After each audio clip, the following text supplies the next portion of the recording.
never seen an area where they just fucking leave people alone. It's like, go drill. You know, like. Yeah. And somebody crashed and it was like no big deal. Like, let's keep it. It's a fucking parking lot of it. I mean, like, I've seen that at, you know, actual events and shit. But at 2 in the morning in Queens, in the middle of fucking nowhere, basically. Yeah, he wasn't.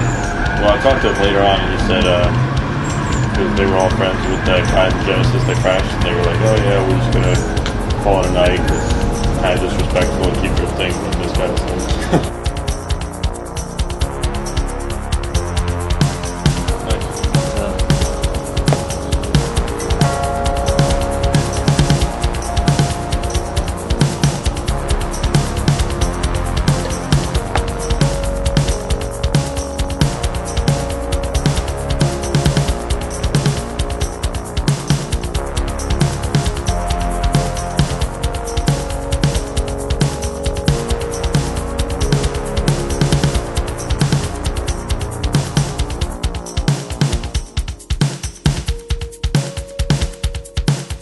Fabricating, like I'm a perfectionist in like anything, right? And it's like I really just can't leave shit alone unless it's like an emergency and like the car just has to run. It's like, all right, fine. But if I have some extra time, like I'll make it like perfect, right?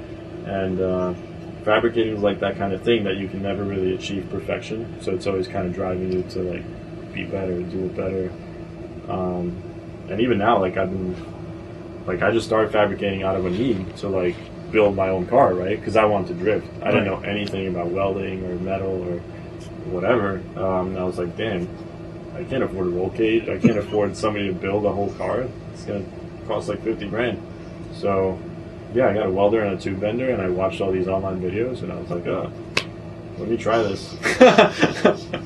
And honestly, I got that stuff like with the intention of selling it after I finished building my car. I was like, yeah, I'll sell this tube bender, and then I literally still have all that stuff because I just kept going with it. And you know, you always need like fix shit, and I left it, and then other people started asking for, I was posting pictures of my car and stuff, and then I was like, hey, I can make some serious money off of this. Why am I wasting my life at this office job, you know, like 12 hours a day, including my commute?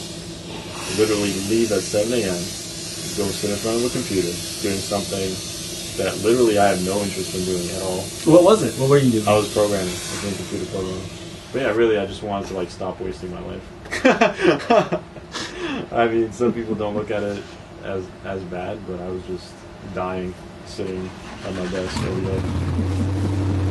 But who knows? Maybe I'll go back one day.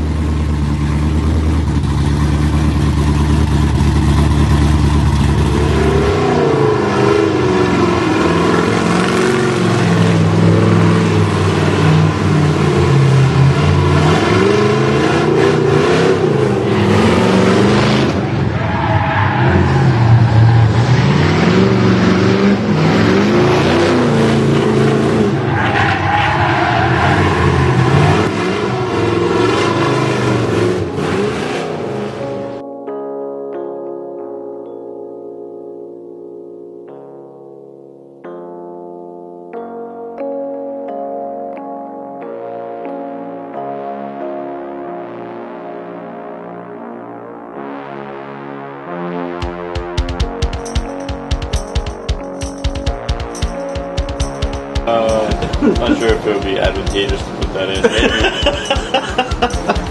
Maybe somebody would take me up on it. No, I mean, I was looking. I was on some of these websites where you like find the sugar bomb. But I'm not joking, man. That is how desperate I am. Somebody was telling me I should go down to like somewhere in Florida, like Tampa or something. He was saying like, yeah, go to Tampa. There's all these retired like horny women. And you literally just walk around and you see like a lonely old woman and you're like, hey, you strike up a conversation and then you're like, hey, I could spend a day with you for $1,500. He's like, yeah man, like get a tan, like, get in the gym, get pumped up a little bit, and go to Tampa.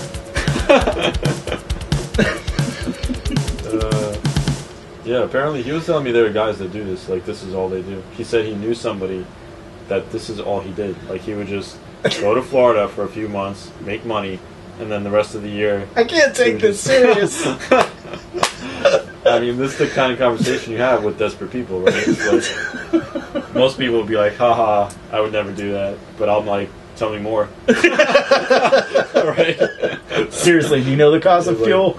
Seriously. That's literally, like, how desperate... So that's plan B. That's, yeah, I mean, that's plan B. I mean, honestly, like, if somebody... I mean, it's going to take some work. It's not like you just... Whatever.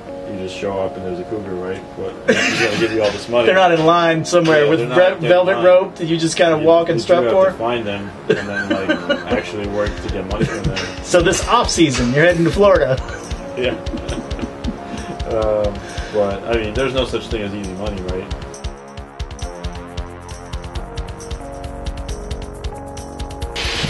I'm making extended lower control arms just to give you more clearance for angle. So literally I'm cutting them like past the tension rod and adding like a 2-inch strip of metal, you know, this U channel to extend it, and then like I gusset at the bottom to strengthen it up. Yeah, it just gives you more steering angle, wider front track, more camber, just overall better for, you know, the customers can bring their cores and I can either work on their cores or, you know, just give them a finished piece and take their cores. They go for about $275 for the service, you know, plus the core.